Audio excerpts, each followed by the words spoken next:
Planetas y Atlántidas. Cultura, literatura y curiosidades para mentes inquietas. Un espacio de Ediciones Atlantis, aquí en Radio Inter.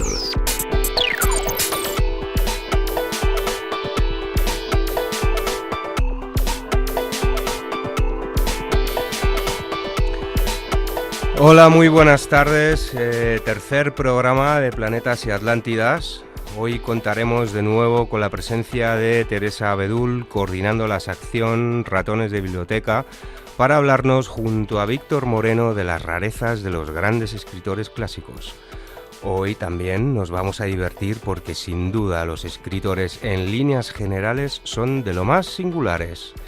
Nos reiremos con curiosidades sobre Mark Twain, Víctor Hugo, Kafka, Valle Inclán, Alejandro Dumas y muchos otros. Buenas tardes, Teresa. Buenas tardes, Víctor. Buenas tardes, Jota. Hola, buenas tardes, Jota.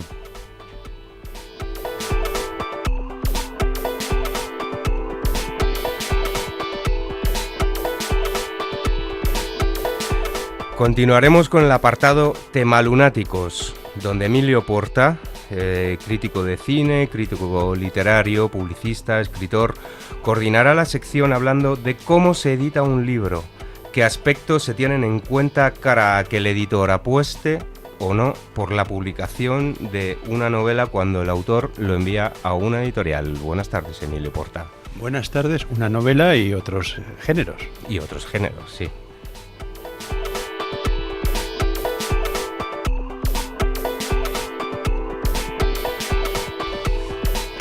Y para finalizar, en la sección Cazadores de Duendes, contaremos con la presencia de Ana Isabel Fernández Escribano y Emilio Díaz Casero para hablarnos de la esperanza en los momentos más difíciles de la vida dentro de la literatura actual. Buenas tardes, Emilio. Hola, buenas tardes.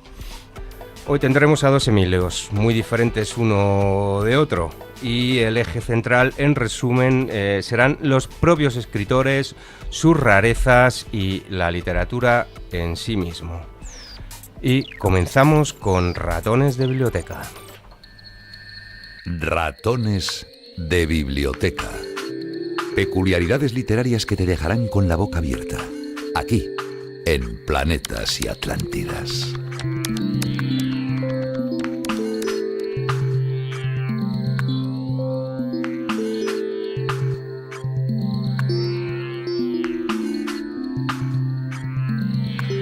Buenas tardes, Teresa Abedul, autora de Bodoco, El hilo de la vida, y Víctor Moreno, autor de la obra Que la tierra te sea leve. Conversaremos sobre lo excéntricos que son los autores a la hora de escribir. Será todo un anecdotario literario sin duda. Contadnos cotilleos sobre los grandes escritores clásicos, sus vivencias y sobre todo sus extrañas manías a la hora de escribir, porque desde luego muchos escritores son de lo más raritos. Teresa, Víctor. Víctor, ¿qué te parece si comenzamos con anécdotas del padre de la literatura americana? ¿Quién es? Mark Twain. Qué listo eres. Bueno. ¿Y qué te parece si les contamos cómo fue aquel viaje que realizaba Mark Twain en tren por Estados Unidos? Vale, perfecto. ¿Qué le pasó? ¿Llegó el revisor y...? Pues que le pidió el billete y Mark Twain no lo encontraba. ¿Pero tú piensas que no lo encontraba de verdad o era aquello un poco de broma? Hombre, conociendo al personaje, que es uno de los grandes autores humorísticos de la historia, pensaría que le estaba haciendo una broma, ¿no? Sí, pero fíjate, el revisor le dice: yo sé que es usted el autor de Tom Sawyer, El príncipe y el mendigo, la célebre rana saltarina del condado de Calaveras. Usted seguro que ha extraviado su billete. Pero Mark Twain, ¿sabes lo que le contesta? No, cuéntame. Pues le dice: el problema es que si no encuentro el billete, no sé en dónde bajarme.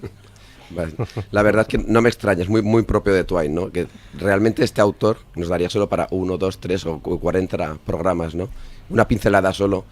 El nombre, no, él no se llamaba de apellido Twain, pero es que tampoco se llama Mark de nombre. Él realmente se llamaba Samuel Langhorne Clemens, que como veis no tiene Madre mía. absolutamente nada que ver. Pero nada de ¿Y nada. sabes de dónde viene el nombre? No. Pues es un hombre tan polifacético, hizo tantas cosas en su vida. Una de ellas que hizo, trabajó en los barcos que surcaban el Mississippi. Y para ver la profundidad a la que iban navegando, tenían que ir calando en el agua para que no superara el mínimo por el cual podía permitirse la navegación. Y la cantinela que cantaban la tripulación era Mark II, que significaba la marca 2, 2 brazas de profundidad. A él le gustó ese soniquete y dijo, pues voy a adoptarlo como mi nombre literario. A partir de entonces se llamó Mark Twain. Pues a mí me gusta esa forma de Ay, buscar eso un no lo seudónimo. sabía yo, ¿eh? Nunca dejaréis de sorprenderme. Bien, Por eso bien. nos traes, ¿no? Claro. Claro, por supuesto. Y seguro, Víctor, que después de lo que nos ha sorprendido, ¿conoces alguna anécdota sobre don Ramón del Valle Inclán? Hombre, de Valle Inclán es la más conocida, ¿no? Que mucha gente a lo mejor ya la sabe. Él era manco, pero no era manco de nacimiento, tampoco de un accidente, sino que propio a esa personalidad bohemia que cultivaba, lo perdió en una pelea, en una discusión con un amigo suyo, además, no era con nadie desconocido, sino que era con el periodista Manuel Bueno en el año 1899, por peleas de bar, llamémosle, se enzarzaron en una de ellas y él se hirió en el brazo. Realmente no fue una herida muy grave, lo que pasa es que se le gangrenó, porque se clavó el gemelo en la muñeca y eso, como digo, se gangrenó y a los pocos días tuvieron que amputarle el brazo. Y yo creo que a él tampoco le importó mucho, porque eso le daba ese aspecto todavía más bohemio, más especial, más rarito, ¿no? Y dicen muchos que Valle Inclán en realidad lo que quería ser era actor. Y claro, al perder el brazo, dijo, bueno, ya actor no puedo ser. Y se dedicó a ser escritor, con lo cual yo creo que a todos nos hizo un favor, a todos los que nos gusta escribir, a los que nos gusta leer, de que gracias a ese accidente se dedicara sobre todo a la literatura. Pues a este hombre le Qué persiguieron curioso. los alborotos, porque por un alboroto un juez le llama careo y le pregunta su nombre y oficio y él debió contestar. Lo que pasa que el juez luego le pregunta, ¿sabe usted leer y escribir? A lo que don Ramón dice, no. Y el juez le dice, me extraña la respuesta. Y don Ramón le dice, pues más a mí me extraña la pregunta. Ahora, claro que sus obras dramáticas se caracterizaban por el esperpento. Solo tenemos que leer Luces de Bohemia o Divinas Palabras. Pero la verdad que nos has contado una historia bien divertida. A finales del siglo XIX las personas viajaban poco. Y resulta que tenemos al autor, a ver si sabes quién es. Te propongo una adivinanza. Escribió Hambre, Pan y Siesta. Hombre, muy fácil. ¿Sí? Knut Hamsun, Justo. el noruego premio Nobel. Sí, en el 1920. Pero en 1894 viaja solo a París y era la primera vez que él se desplazaba de su ciudad a París, país bohemio en esa época. Y entonces al regresar, ¿sabes lo que le pregunta a su familia? Pues no sé, si le ha gustado la Torre Eiffel, si les ha traído algo, que es lo que pregunto yo siempre a mi familia. No, como su francés no era excesivamente bueno, le preguntan, ¿has tenido algún problema con tu francés? Y él responde, yo no, los parisinos sí. Ah, Así muy bueno. que no tiene que ser ningún problema no dominar un idioma y salir de casa. Bueno, esto a Joyce no le hubiera pasado, a James Joyce, porque él manejaba 13 lenguas con bastante soltura, o sea que es el otro extremo, ¿no? El contrapuesto. Justo. Víctor, ¿te imaginas escribiéndole una nota a J pero para preguntarle por cómo va tu libro, que la tierra te sea leve? ¿Cómo lo harías? Sinceramente no, o sea, yo ahora que las cartas ya no están en boga, yo probablemente le pondría un WhatsApp. No tiene. No, porque no tengo WhatsApp. No tiene. No tengo WhatsApp A ver. ni lo tendré. Pues un nunca. email sí, Un ¿no? email sí, pero un corto, email sí. Un email corto. Un email corto, pero seguro que no sería tan corto como el que hizo Víctor Hugo a su editor. Para preguntarle por Los Miserables, le manda una carta con un signo de interrogación. Nada más. Sí, es que es muy bueno. ¿Y el editor cómo le contesta? No lo sé. Pues Dímelo. con un signo de admiración. Ah, muy bien. Ay, Sí, no, es que es Sí, buenísimo. pero bueno. Y hay que imaginarlo, ¿eh? Sí, sí. Carta, interrogación. Miserables, Bueno, ¿Qué pasa con los interrogación. miserables? Respuesta, admiración. Qué Sí, capacidad de pero- no, síntesis. qué maravilla. Sí, sí, es verdad. Son los precursores de los emoticonos. Sí. Sí, sí, pero Sí, con la sí. admiración, Jota, ¿qué querría decir? Estupendo, no lo sé, Sí, sí. no me importa. Estupendo, ¿no? Que Estupendo. Muy grande, pero sí es verdad. Hoy, hoy podemos decir, como acaba de comentar Víctor Moreno, que Víctor Hugo fue el gran precursor de los emoticonos. Muy Sí, sí. bien, A fenomenal. mí esta me ha parecido fantástica. Y luego tenemos a Alejandro Dumas. Ujú. También otro personaje para charla de comer aparte, sí. También. Va a ver una obra del ballet de su amigo Fournet. Eso que eran amigos, ¿eh? Sí. Y le dice, ¡pah! Menudo rollo, todo el mundo se ha dormido. Ah, pero al día siguiente, ¿qué pasa? Víctor, Pues que ¿sabes? estrenaba él. ¿Y? Su amigo le dijo, a ti también se te ha dormido uno. Y él le dice, se equivoca usted. Ese tío lleva durmiendo desde la sesión de ayer. Sí, que tenía que ser un espectáculo. Hay un tipo durmiendo, según todavía ni estrenan la siguiente, ¿no? Y ahí sigue el tipo, ¿no? Desde Ahí luego, seguía el tipo de... fabuloso. Yo creo que nos da todavía tiempo a una última curiosidad más. Víctor, ¿tienes alguna curiosidad cuando escribes? Pues me encantaría decir que sí, que soy una persona con mucha vida interior y que hago cosas muy raras y extravagantes, pero es que no, soy bastante simple. O sea, cuando voy a escribir me siento delante de mi ordenador, tecleo, con una Coca-Cola al lado, etcétera. Pero no tengo nada, ningún No. fetiche, ¿no? Soy muy poco fetichista. Pues Benito Pérez Galdós se ponía una boina azul, una capa sobre los hombros y se tapaba con una mantita. Yo me pregunto, siendo canario y viniendo a estudiar Derecho a Madrid, posiblemente pasaba frío. Claro, evidentemente. Pero cambiaría en agosto, ¿no? Cambiaría Pues de no lo hábito en sé. agosto, pues eso sería en enero, febrero, ¿no? No sé, imagínate.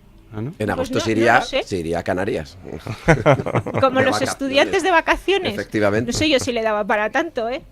Pero lo que, si alguna vez hacen en la Biblioteca Nacional una exposición sobre Pérez Galdós, habrá que ir.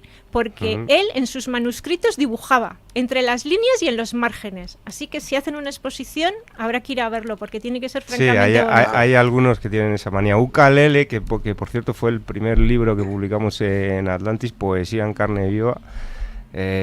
Muchos de los dibujos y las ilustraciones que aparecían en el libro eran cosas que ella dibujaba mientras estaba hablando por teléfono con amigos suyos, que claro, yo lo veía y me parecían auténticas obras de arte, pero sí, esas cosas ocurren, sí.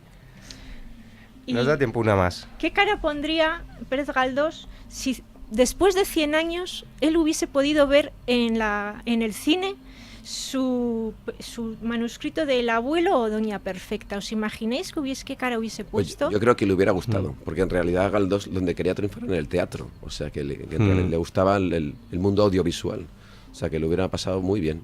Emilio, ¿qué te parece? ¿Tú qué opinas? ¿De qué? De que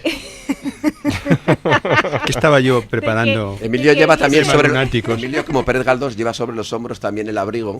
Sí, Sí, que estamos aquí es que con el estamos aire con el acondicionado, que hace un y con una calor, serie de cosas. y Emilio con el abrigo. sí, don Benito Pérez Galdós, ¿qué hubiese opinado al ver el abuelo o Doña Perfecta en cine? Bueno, yo creo que le habría encantado, entre otras cosas porque El abuelo es una de las grandes películas que se han rodado en España. La interpretación de Fernando Fernán Gómez fue absolutamente maravillosa. Y yo creo que Benito Pérez Galdós se habría sentido muy contento de que sus dos obras hayan llevado al cine, ¿no? Yo Las dos creo- obras, ¿no? Otras más se llevaron también de escritores de la época, como de Baroja, han llevado Sí. muchas, ¿no? Yo creo que se hubiese quedado Unamuno. ojiplático. Es que realmente El abuelo es una película, la película de Garci es una película absolutamente... Garci es un gran director de cine, o sea, precisamente volver a empezar, yo que creo que conozco un poco el tema del cine español, volver a empezar es una buena película, pero no es de las mejores de él, ¿no? Él tiene películas absolutamente espléndidas, ¿no? Y El abuelo es una de ellas. El abuelo es absolutamente maravillosa. Es de esas películas que ves y no te cansas de verla. Yo la he visto 4 veces, o sea que imagínate. Sí, yo alguna más. Bueno, señores, se nos acaba el tiempo, como siempre vuela. Gracias Teresa Bedul, gracias Víctor Moreno, te volverás al programa. Además, el mes que viene ya tenemos que hablar también de que la tierra te sea leve. Y bueno, gracias Emilio Porta. Vamos a publicidad y continuamos con Tema Lunáticos para hablar de por qué unos libros se editan, otros no, por qué se rechazan y todas esas curiosidades. Gracias, Víctor.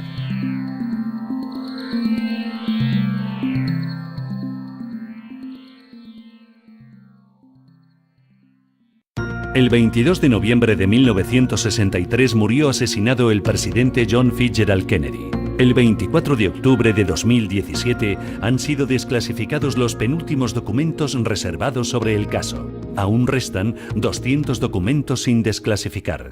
Sumérgete en el misterio del crimen sin resolver más importante del siglo XX. Los cazadores siempre son invisibles es la novela de Julio Holgado, que te acerca con habilidad a los entresijos del caso desde el entretenimiento y el suspense. Los cazadores siempre son invisibles maneja con rigor las más avanzadas investigaciones sobre el magnicidio de Kennedy y las intenciones últimas de sus protagonistas. Una novela sorprendente y eficaz.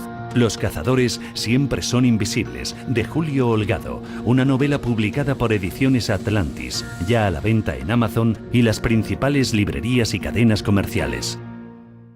Amigos de Aquí en la Onda, si estáis pensando en alquilar un piso, ni se os ocurra hacerlo antes de ir a ver Se alquila en el Teatro Marquina.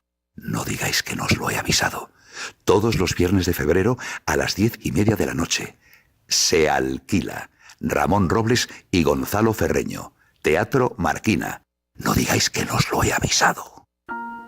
Conoce Activa Psicología, un centro de psicoterapia que trabaja día a día por mejorar la calidad de vida en niños y adultos. Profesionales con amplia experiencia, atención personalizada y un trato cálido y humano son nuestras señas de identidad para ayudarte en todos los problemas psicológicos. Llámanos al 91 446 47 48 y entra en activapsicología.com. Estamos muy cerca de ti. 91 446 47 48, Glorieta de Bilbao 1, Madrid. Activa Psicología. Psicólogos de confianza. Centro autorizado por la Comunidad de Madrid. 91 446 47 48, Glorieta de Bilbao 1, Madrid. activapsicología.com.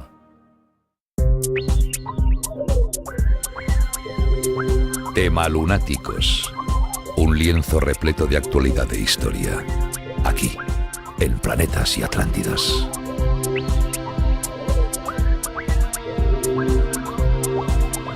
Buenas tardes. Hoy tenemos un protagonista en Temas Lunáticos de excepción.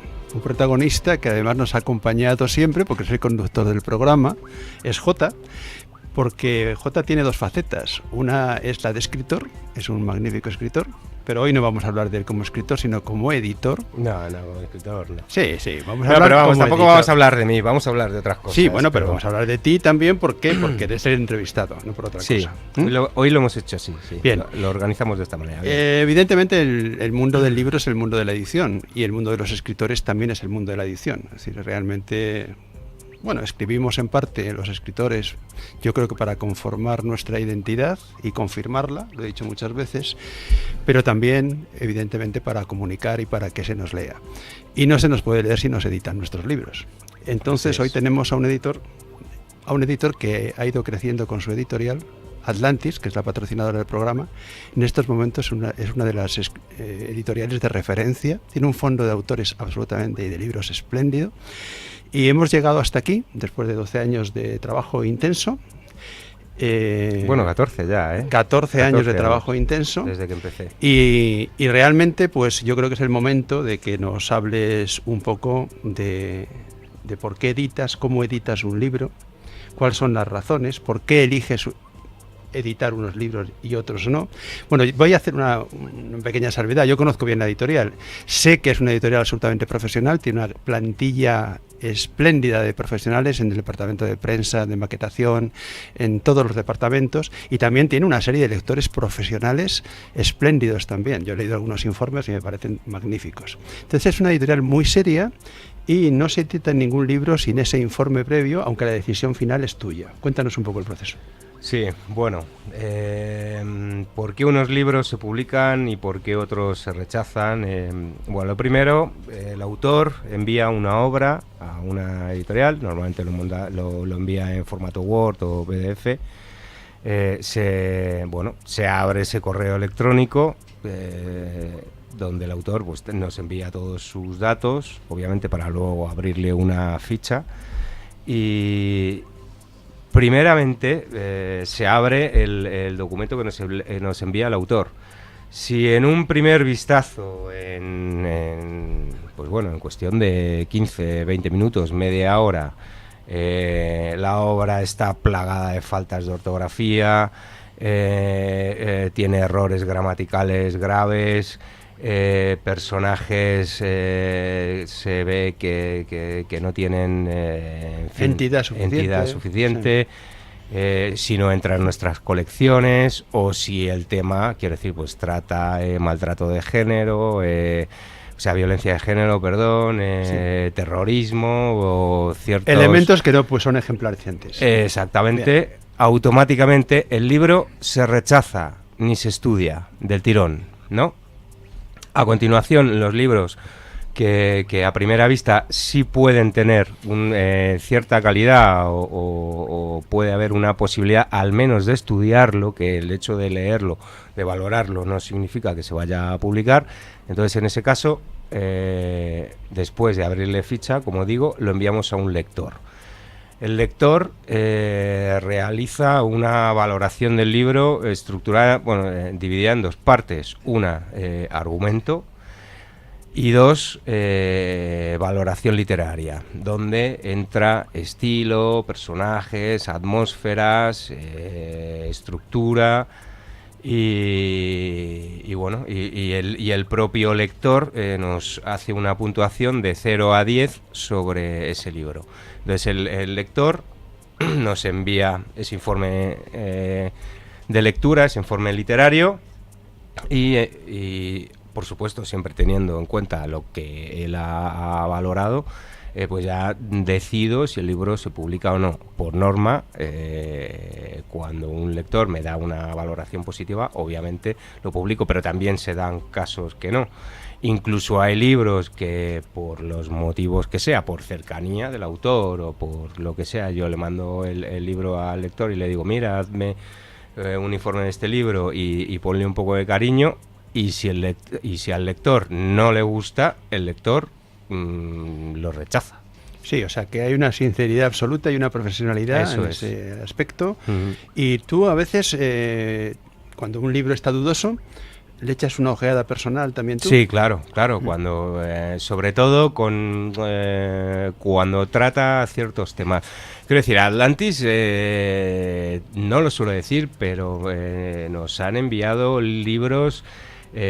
autores, personalidades, artistas de todo tipo, dedicados a todas las índoles y gente con mucho nombre que yo he tenido que rechazar por unos motivos u otros. O sea, gente que vemos en la televisión continuamente o que vemos en la prensa. No voy a decir sus nombres.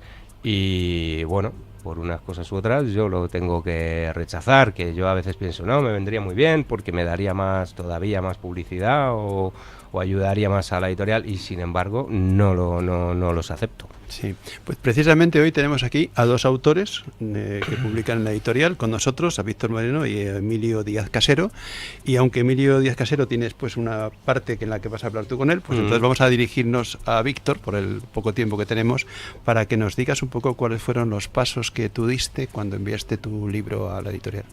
Pues mira, yo cuando terminé el libro, lo primero que quería es que lo leyera alguien ajeno a mí, porque yo lo había hecho circular entre mi círculo más íntimo de amistades, familiares, etcétera. Todos me decían qué bueno es, pero claro, dices, me lo dice porque es mi madre, porque es mi amigo. Digo, yo quiero que alguien profesional que se dedique a esto lo lea, simplemente para que me diga, es muy bueno, es regular, es mediano, puede publicarse, no puede publicarse. Yo no tenía ninguna pretensión, no llegué a pensar que fuera a editar. Y entonces busqué una editorial, me alejé de las grandes editoriales porque no leen los manuscritos, ¿para qué nos vamos a engañar? Yo lo que quería es asegurarme una editorial que me la leyera. Y yo no conocía Atlantis, no lo conocía. Pero buscando en internet la encontré y me dio mucha confianza. Es más, solo lo envié a Atlantis. Y lo que más me sorprendió ya es que la respuesta fue rapidísima. Porque la gente me decía, no, bueno, tú mándala, te lo dirán a los 3, 4 meses, te dirán algo, no sé qué tal. Yo veía el libro y a los 10 días ya me habían contestado.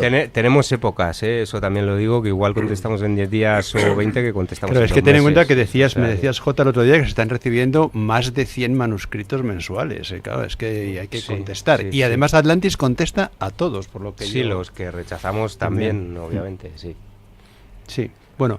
Entonces, bueno, y pues eso. Y con Víctor, bueno, hemos hecho cosas y, en fin, que ya, como ya he dicho antes, ya el mes que viene lo traeremos al programa para que nos destripe un poco que la tierra te sea leve, ¿no? De hecho, de todas maneras, la editorial está funcionando muy bien porque, como decíamos, al principio había más escritores noveles, pero ahora mismo hay una plantilla, hay gente de mucho prestigio que está publicando. Y hay gente incluso que tiene otras posibilidades de publicar en alguna editorial de las más importantes y que prefiere seguir editando con Atlantis. Por algo, Sí, por algo será. otros se van, quiero decir. Yo siempre lo digo, que Atlantis es una plataforma y que autores que han publicado con nosotros luego han editado con otros sellos editoriales muy grandes, muy potentes, pero vamos, que en esos casos yo también me alegro por ellos y, en fin, que estamos aquí para descubrir a nuevas voces. En cualquier caso, pronto Atlantis será uno de esos sellos importantes y potentes, de eso estoy seguro. Seguro, estamos creciendo mucho y a ver lo que ocurre, ¿no? Sí, una pregunta más, todo dirigida a ti, Jota. Atlantis publica todo tipo de géneros, menos poesía últimamente, ¿no? Porque... Menos poesía y ensayo con cuentagotas. No, pero ensayo sí, de hecho hay ensayo, bueno, que pero estás poco, al año a lo mejor pero muy seleccionado, títulos, o sea, fundamentalmente sí, publicas más narrativa realmente. Sí, sí. Y bueno, el cuidado de los autores, tenéis un gran cuidado todo el equipo, ¿no? Respecto a los autores, un contacto personal. Hombre, siempre. A ver, tenemos de todo. Tenemos autores que son encantadores y que a veces nos llaman mucho, pero que, bueno, que bien con ellos. Luego tenemos autores que casi parece que bueno, no sé, que Atlantis es, en fin, que estamos ahí para, pues no tenemos nada que hacer y nos llaman, oye, ¿qué tal estáis? Hombre, pues bien. Sí. No, llamaba para ver qué tal os iba hoy. No, bien, hombre, lo agradecemos, pero, o sea, está sonando el teléfono fijo y el móvil, o sea, es que no os lo imagináis, o sea, cada 2 minutos suena uno de los teléfonos, o sea, nuestro día a día a veces es complicado. Y de todo el equipo, porque tienes un equipo y de todo el equipo, amplio, y unos sí. hablando con otros, y Sí. oye, y acuérdate que hay que mandar no sé qué libro para el distribuidor que es dentro de 2 semanas, y que ahora ha salido una reseña de no sé qué, y por favor que necesito un libro para un blog, ¿qué tal? O sea, que es que no paramos. Y eso, pues, a ver, a veces pues nos llaman, y ¿qué tal estáis? Pues bien, pues estamos bien, estamos currando mucho y no tenemos tiempo, ¿no? Bueno. Pero bueno, Bien. en cualquiera de los casos sí que, en fin, que por norma tú llamas quiero decir, un escritor llama a su editorial y lo normal es que no le cojan el teléfono. Eso es lo normal. Que pueda hablar con alguien de uno o de otro departamento, de administración, de prensa, de maquetación, de diseño, pues tampoco. Y hablar con el editor ya es como una cosa muy rara, ¿no? Y, por eso y aquí los autores somos muy son fieles cercanos, de alguna manera, ¿no? Bien, una última pregunta que te voy a hacer. Hay una parte de promoción de los autores que hacéis dentro de la propia editorial, no solamente, por supuesto, tenéis vuestras notas de prensa en la página web, inserciones, relaciones, pero hay una última pregunta, porque ya sé que estamos fuera de tiempo, que te voy a hacer. Es la del tema de los premios Atlantis, que cada año se promocionan y en la que, bueno, se seleccionan por unos jurados una serie de libros que han funcionado o que por su calidad se consideran mejores por parte de ese jurado que cada año tiene cada sección de narrativa, en este caso concreto. Y cuéntanos un poco, y muy brevemente, porque ya están avisándonos con el piloto rojo de que estamos fuera de tiempo. Bueno, los premios Atlantis también son muy divertidos en muchos aspectos. Bueno, por un lado, obviamente sirven para promocionar a autores que hemos publicado un año antes, de todos los libros que hemos sacado el año anterior.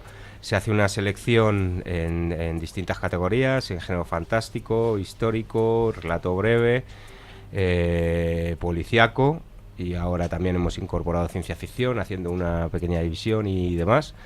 Y lo seleccionamos entre el equipo editorial, seleccionamos 5 autores por género y luego lo pasamos a un jurado. Yo yo creo que voy a empezar a hacer porras en la editorial. Vamos a montar porras a ver si alguna vez acertamos, porque yo hay autores que digo, este es el que va a ganar este año en esta categoría o este en la otra, y puedo decir que en un 10% acierto. Luego el jurado hace lo que le da la gana, le da el premio al que eso él significa considera... que no eres como otras editoriales que patrocinan premios, que los premios están ya casi dados de antemano o influidos, ¿no? No, en ese sentido no. Quiero decir, el jurado es absolutamente responsable de la decisión que tome. Y bueno, y como digo, o sea, luego los premios Atlantis sirven para durante, pues eso, son 3 meses normalmente lo que estamos ahí machacando en redes sociales y mandando notas de prensa y demás, para hacer que esos libros vuelvan a tener voz un año después. Y además también, como digo, algunos autores que han publicado que han ganado o han sido finalistas de los premios Atlantis después han publicado en otros sellos editoriales a continuación, y otros han seguido siendo fieles a nosotros, ¿no? Muy bien, Jota, pues Así muchas que... gracias, muchas gracias por asistir, aunque estás siempre en el programa, pero asistir esta vez como invitado. Sí, no, y hablaremos más veces. Sí. Quiero decir, el mundo del libro es algo que quiero tratar porque es algo muy curioso que la gente desconoce. Hoy hemos hablado de por qué unos libros se adaptan y otros se rechazan, y hablaremos cara al futuro sobre la distribución de un libro, cuáles son todos los procesos de distribución del libro, procesos de promoción de un libro, traeremos también a libreros, a distribuidores, en fin, que el mundo del libro obviamente va a formar un papel importante en los temas de Planetas y Atlántidas. Además, el mundo del libro no se acaba. El mundo del libro y el libro en papel. No se acaba. Esto es un mito, y además está demostrando hace ya mucho tiempo que se ha empezado a trabajar la literatura en otros campos, en medios audiovisuales, en la edición digital, y sin embargo pues se siguen vendiendo libros. Sí, y el libro en papel se está recuperando, ha tenido años muy malos, cayó. Y en los últimos 2 años, poco a poco se va recuperando. Empezó con un 7%, ya en un 9%, y no hay que olvidar que el libro en papel representa me parece que era el 2% del Producto Interior Bruto. Pero si es que hay algo muy evidente y muy importante y es que no hay nada más cómodo que leer un libro en papel. O sea, lo puedes hojear, lo puedes subrayar, lo puedes llevar contigo en cualquier sitio, en un bolso. Es decir, realmente no lo borra un virus, papel, no lo borra un virus, no tienes que estar pendiente del enchufe eléctrico ni DCI, o no hay esto web, o no hay conexión. Es que es una cosa absolutamente clara. En cualquiera de los casos, se nos acaba el tiempo. Seguiremos hablando de todo esto, como digo, y vamos a publicidad y continuamos con Cazadores de Duendes. Gracias, Emilio.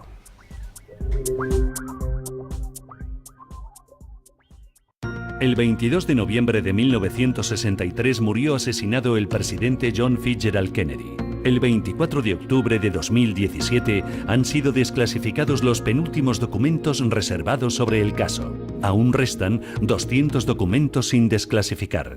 Sumérgete en el misterio del crimen sin resolver más importante del siglo XX. Los cazadores siempre son invisibles es la novela de Julio Holgado, que te acerca con habilidad a los entresijos del caso desde el entretenimiento y el suspense. Los cazadores siempre son invisibles maneja con rigor las más avanzadas investigaciones sobre el magnicidio de Kennedy y las intenciones últimas de sus protagonistas. Una novela sorprendente y eficaz. Los cazadores siempre son invisibles, de Julio Holgado, una novela publicada por Ediciones Atlantis, ya a la venta en Amazon y las principales librerías y cadenas comerciales. Amigos de Aquí en la Onda, si estáis pensando en alquilar un piso, ni se os ocurra hacerlo antes de ir a ver Se alquila en el Teatro Marquina. No digáis que no os lo he avisado. Todos los viernes de febrero a las 10:30 de la noche. Se alquila. Ramón Robles y Gonzalo Ferreño. Teatro Marquina.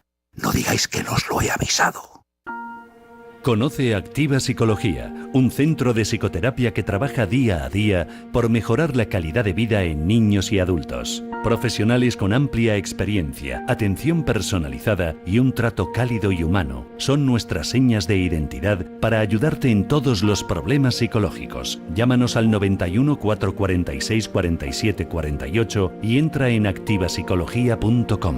Estamos muy cerca de ti. 91 446 47 48, Glorieta de Bilbao 1, Madrid. Activa Psicología. Psicólogos de confianza. Centro autorizado por la Comunidad de Madrid. 91 446 47 48, Glorieta de Bilbao 1, Madrid. activapsicología.com. Cazadores de duendes. Solo algunos libros esconden un duende dentro. Hoy cazaremos algunos de esos libros y duendes aquí, en Planetas y Atlántidas.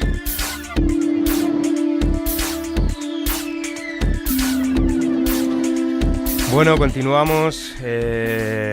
Hoy hablaremos de la esperanza en los momentos más difíciles de nuestra vida. Hablaremos del éxito y el declive. Desde un hombre que lo tiene todo y que por una serie de circunstancias acaba viviendo en la calle para luego reconstruir su vida, hasta la historia de una escritora con una enfermedad terminal que vuelve a encontrarse consigo misma en el crepúsculo de su existencia. Hoy tendremos a Emilio Díaz Casero, autor del libro Nadie salió a despedirme, y a Ana Isabel Fernández Escribano, autora de la novela Cuando el cielo diga mi nombre. Buenas tardes, Emilio. Hola, buenas tardes, Jota. Y buenas tardes, Ana Isabel. Hola, buenas tardes, Jota. Bueno, comienzo con Emilio Díaz Casero. Sin lugar a dudas, Nadie salió a despedirme es un texto duro en ciertos momentos. Es una radiografía de Madrid desde las dos caras de la misma moneda, desde el éxito y el lujo hasta el mundo suburbano más sucio y más duro de la sociedad actual. Sin embargo, también es cierto que nos otorga un aire de esperanza respecto a su capacidad para la supervivencia y la transformación personal. Yo querría que nos dijeras, que nos hablaras, qué le ocurre a Adán, nuestro protagonista. ¿Tienen algo de real también los hechos que narras en Nadie salió a despedirme? Bueno, buenas tardes. Pues la novela está inspirada en un hecho real. Yo estaba en un taller de escritura y como tarea nos pusieron en un taller de escritura creativa, por favor, darnos las líneas maestras de una posible novela. 5 o 5 líneas o algo así. Lo comenté con mi mujer y me dijo, oye, ¿por qué no pones la historia de un compañero, de Ángel en concreto?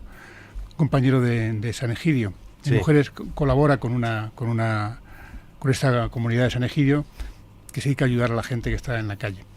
Y entonces puse la historia, en resumen, es la historia original de una persona que le va bien en la vida, tiene un negocio y por motivos relacionados básicamente con su afición al juego acaba durmiendo en la calle, ¿no? Luego durante la vida en la calle evidentemente aprende a convivir en ese mundo tan complicado y al final consigue rehabilitarse. Entonces, inspirado en eso surgió la novela, ¿no? Luego porque la novela, bueno, cambias algunas cosas. Sí, bueno, en realidad el personaje principal no se parece en nada al de verdad, ¿no? O sea, el personaje de la novela. Y los personajes principales tampoco, ¿no? Basado en eso, luego ya al cabo de los meses... Y en la novela quizás se cambia el tema del juego por la infidelidad también un poco, ¿no? Los dos, ¿no? Se mezclan los dos, ¿no? Y luego la vida de los personajes principales, como digo, no se corresponden con nada con la realidad. Y los personajes secundarios, sobre todo los de la calle, sí tienen mucha relación con gente de verdad de la calle, evidentemente cambiando los nombres y las circunstancias, pero sí tienen, digamos, las experiencias que cuentan son reales en su gran medida o que pueden ser perfectamente reales, ¿no?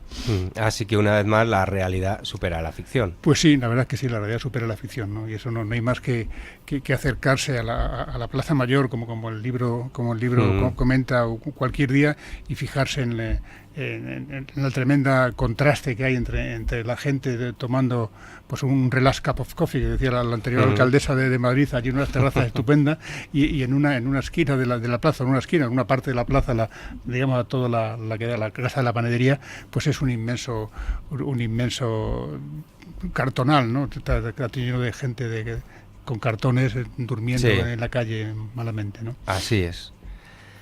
Y bueno, continuamos también relacionándolo con Ana Isabel Fernández Escribano, con el libro Cuando el cielo diga mi nombre, como anunciaba antes. Ana Isabel, que llevas ya vendidos casi 500 ejemplares en cuestión de apenas 2 meses, lo cual me parece todo un récord para una escritora novel, lo puedo asegurar.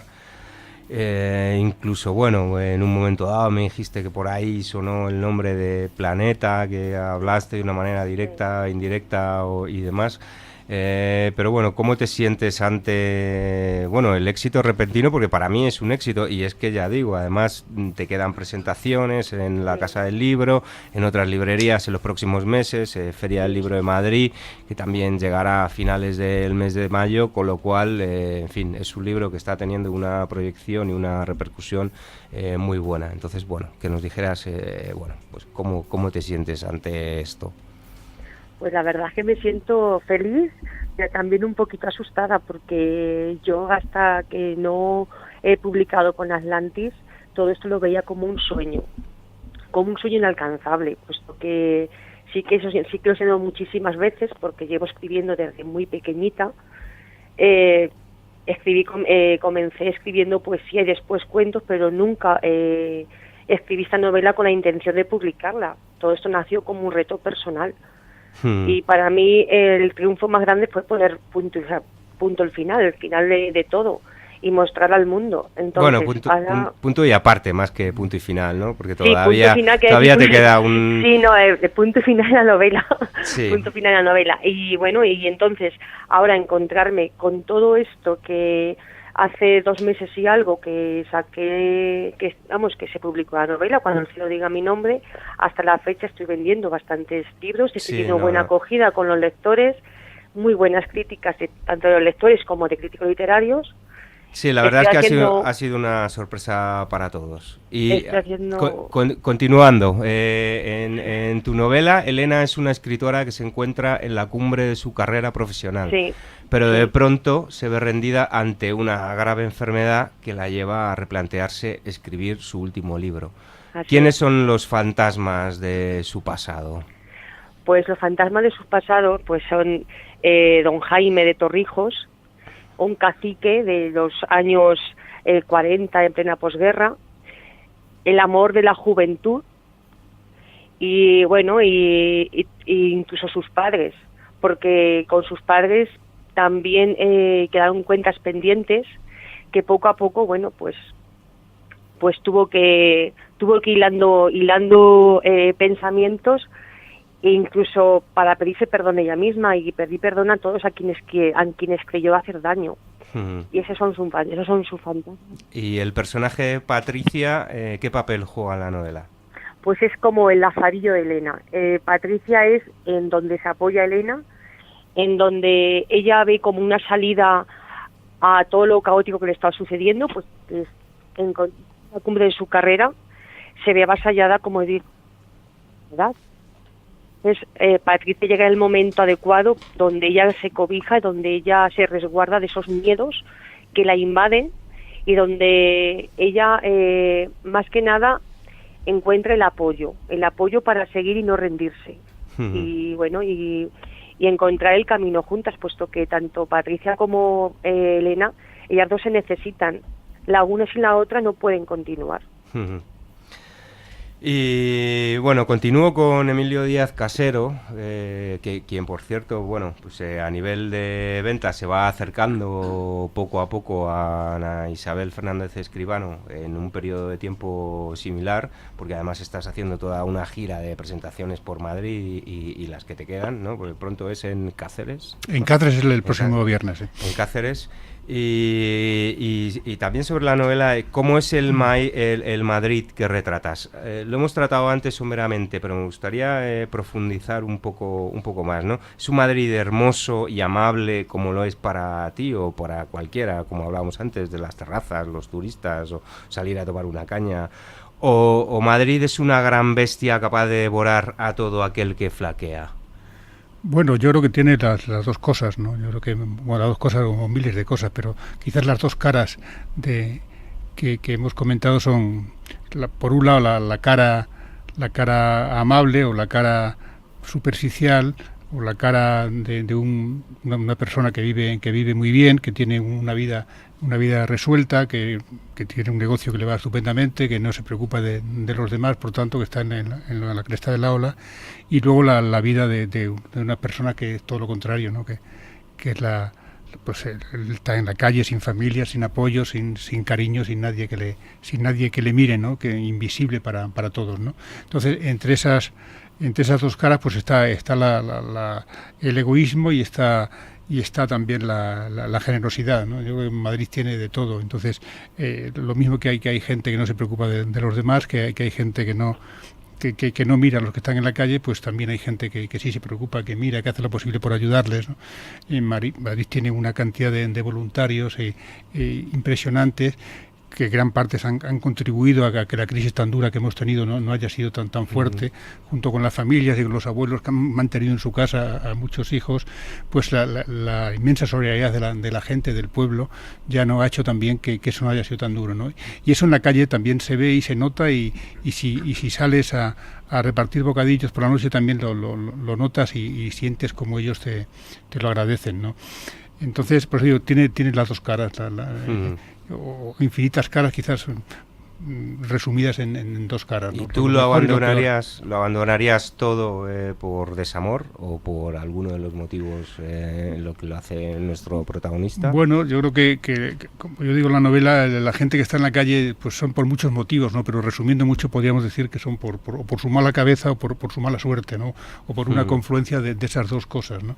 Entonces, evidentemente hay gente que pierde el trabajo, que pierde a la mujer, que pierde, y si encima tienes un vicio añadido como puede ser el alcohol o puede ser la droga o puede ser tal, pues evidentemente te ves en la calle, ¿no? Y luego una vez en la calle es muy difícil salir. Sí. Es muy difícil salir porque la calle te va quemando, ¿no? Te va minando, vas viendo a una persona que está en la calle, lo ves una semana, lo ves otra, y cuando llevas 3 semanas ya no parece el que llegó, está cada vez más degradado, ¿no? Tiene que luchar contra sí mismo y contra todos los demás, porque es muy duro, porque ahí te roban, porque ahí te agreden, porque ahí te vas para librarte de tu inmensa frustración y miseria, pues tienes que intentar olvidarte de ello. Entonces, si no tienes algún vicio, lo coges, si no bebes mucho, bebes más, si no has probado la droga, las pruebas, ¿no? Entonces te vas degradando cada vez más, entonces es muy difícil salir, ¿no?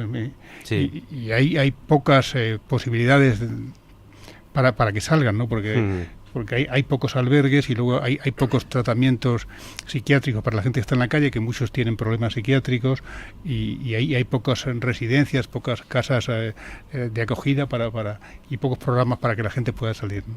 Pero al final siempre queda esperanza. Siempre queda esperanza, sí, porque yo creo que la persona humana tiene una parte importante de corazón y de esperanza, y siempre queda esperanza. Al final yo creo que es más la labor de estos voluntarios, es más la labor de la gente que quiere ayudar que lo que puede. Y ahí no salen todos, pero salen algunos. O sea, yo creo que el que quiere salir, el que no pierde la cabeza totalmente, pues sale, y el que no puede salir. Se queda. Y el que no se queda o se muere. Mira, la Comunidad de San Egidio celebra todos los años, este mes lo celebra, una misa en honor a una persona que murió en Estación Termini de Roma, Modesta, sin que nadie supiera quién era y nada. Entonces, todos los años se celebra una misa en honor a toda la gente que muere en la calle, sin que nadie vaya a recogerles, sin que nadie sepan quién es, ni cómo se llama, ni los entierren, ¿no?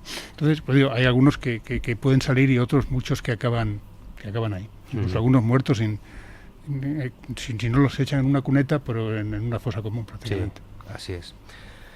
Bueno, y continuando con Ana Isabel, te pregunto, ¿es el amor quien lo puede todo? ¿Es la esperanza o la suma de ambas cosas?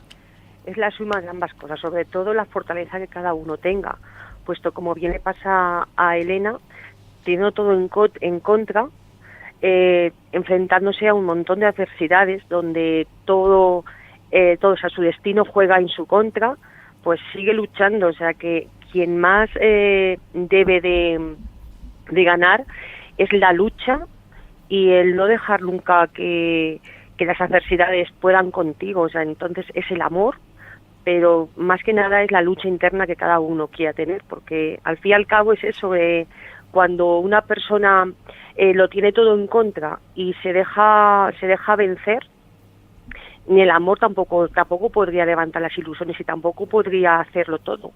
Es una serie de pues es entre la amistad, el amor, la lucha interna y las ganas por cumplir un sueño, por llegar a una meta y por no darse por vencida, porque darse por vencida es muy fácil. Lo difícil es salir de ahí, salir de esa tristeza que invade el corazón y de ese dolor que te agarra el alma y que te destroza. Por eso Elena no se ha rendido, aunque lo tenía todo, como bien he dicho antes, en contra, y cuando el pesimismo muchas veces estrangulaba sus ilusiones y sus ganas por huir de todo lo que le estaba sucediendo en ese momento, porque aunque ha luchado mucho en su vida y lo ha conseguido todo a base de estar trabajando, a base de no rendirse ante las negativas, pues llega un momento en que está cayendo bajo su contra y bajo sus ansias por seguir luchando y por vivir lo que a ella le gusta, descubrir mundos y descubrir personas y sentirse libre, puesto que siempre ha sido un espíritu libre. Y una pregunta para los dos, para Emilio y para Ana Isabel. ¿Qué es lo que os da fuerza en la vida? ¿Qué os da esperanza? Emilio, por ejemplo. ¿Qué es lo que me da fuerza? Bueno, yo soy una persona creyente, o creyente, quizás creyente agnóstico creyente, no sé, pero una persona que me da fuerza en mi creencia, me da fuerza Dios en lo que creo. Creo que hay que hacer el bien a los demás. Creo que el cristianismo, que es digamos en lo que yo creo, básicamente consiste en amar a los demás, y entonces eso me da fuerza. Creo que el amar a los demás es lo que me hace moverme, ¿no? Es lo que me hace que por la noche me vaya a casa tranquilo cuando lo consigo, ¿no? Creo que es un ideal muy muy alto, pero bueno, uno está en el camino e intentándolo poco a poco, ¿no? ¿Y Ana Isabel? A mí me dan fuerzas mis padres del cielo, puesto que esta novela la escribí siempre pensando en ellos, y aparte mis hijas, porque como bien dicho antes, esto nació como un reto personal, sin más que nada por darles a mis hijas un ejemplo de que nunca hay que abandonar los sueños, por muy difíciles que veamos nuestras metas, nunca hay que darse por vencida. Y me arropo en mi fe también, pero sobre todo en la fe que tengo de escribir cada vez más y mejor, y para que los lectores cada vez que hablan una página de mi novela, pues sigan queriendo seguir leyendo y nada, y encontrar la historia para seguir escribiendo, que es mi pasión. Bueno, pues gracias a Ana Isabel Fernández Escribano, a Emilio Díaz Casero, Teresa Bedul, Víctor Moreno y Emilio Porta. Gracias a todos. Hemos tenido hoy un poco de todo, ¿no? Nos hemos reído mucho con estos escritores tan raritos que hemos tenido a lo largo de nuestra historia. Hemos hablado de por qué unos libros se publican y otros no, por qué una editorial acepta o rechaza un manuscrito. Y hemos hablado de la esperanza y de todas sus vertientes, ¿no? Así que bueno, gracias a todos los oyentes, gracias también a Juanpa al otro lado en el equipo técnico, y os esperamos la semana que viene en Planetas y Atlántidas. Hasta luego.